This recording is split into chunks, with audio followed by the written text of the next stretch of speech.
Hello, you are welcome back to my YouTube channel. If you are new here, you are welcome. I am Ngozi Eze. I am a registered nurse and I teach teenagers and youth about their health. Now, I started a series on 10 health questions to ask a potential spouse, and the first video is up already. I'm going to leave the link at the description box so that you can go back there and see the first 5 things that I think everybody should ask a potential spouse. Now, you should know these things about yourself first, and then make sure that you ask a potential spouse so that you know where you two would stand.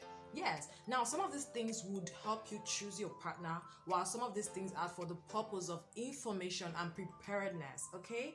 Yeah, so in this video, I'm going to give you the remaining 5 health questions that you should ask a potential spouse. Now, let us go to number 5.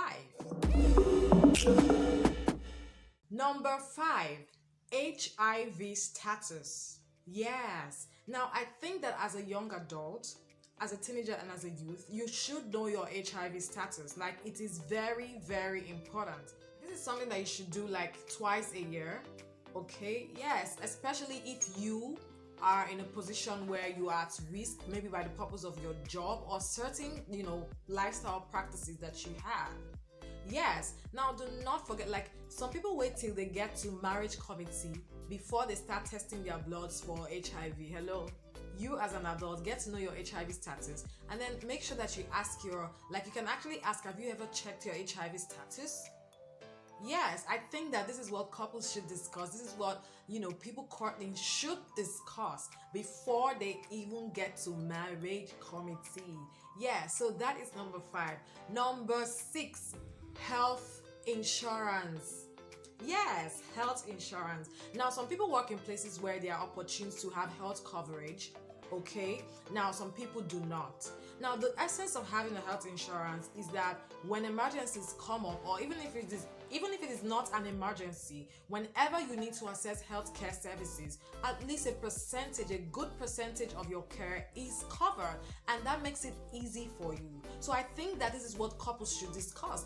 Ask your potential spouse, do you already have health coverage? If you don't, what do you think we should do? Which HMO do you think we should use? What service do you think we would use? What kind of services do you think we would use often? And how can we provide coverage for that? So health insurance is actually important to ask and to discuss. Number 7 is sexuality. Yes, you need to know what this person's orientation is about sex and sexuality. Now, some people have decided to keep themselves till marriage. Some people have decided to stay as virgins, while some people have decided to stay celibate. This is what their orientation is when it comes to sex. You should ask your potential spouse what their orientation is about sex so that you guys can be on the same page.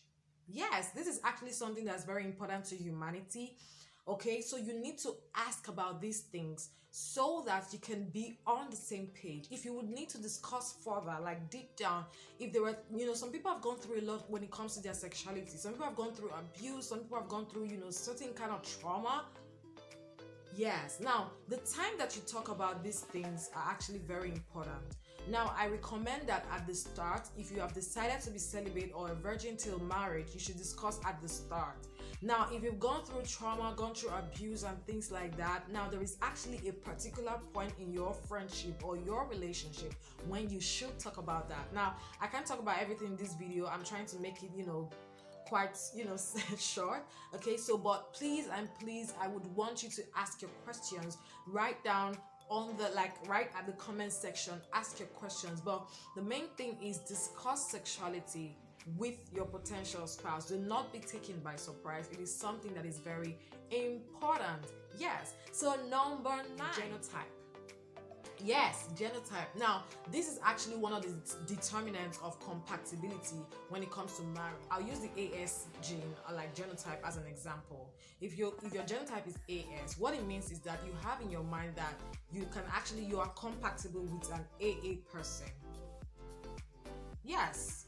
So that is actually a very good one to know. That is actually a very good factor to know. I know persons that went courted till they got to the marriage committee and they had to test their bloods, discover that they were not compatible, and the heartbreak was huge.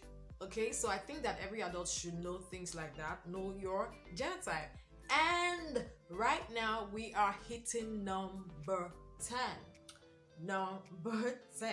Now, number 10 is something that I just want you to ponder about. It is something that I think it's actually very important when it comes to your health.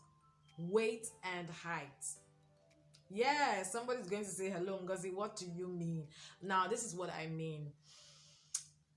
A lot of things are like people become at risk for certain health condition by reason of their weight. That is very true. Now, I'm not saying that if you see somebody that is of a certain weight that you should be concerned. Now, we have our different choices. There is nothing wrong with that. Now, the major thing is you want to know where you come in when it comes to, working hand in hand with this person to either gain a certain weight or reduce some weight. Yes, I think that is something that should not be overlooked. Like, I think that is something that you should set a goal for as a team, like as man and woman. I think that is something that you should discuss. Like, what if as time goes on, I become, this big or this small? Like, what do you think we would do about it? Like, you should enter into it with a mindset already. That's what I think. Yes. So number 10 is weight and height. And if you have anything to talk about that, can you drop it down below? Yes, leave it right there at the comment section. Thank you so much for going through this video. If you have your questions, like I've always said, drop it down below. And if you've not subscribed to this channel, hello, what are you waiting for? Subscribe. Yeah. Subscribe and hit the notification bell so that you know when I put up videos. Thank you so much for watching. Have a very good day. Bye.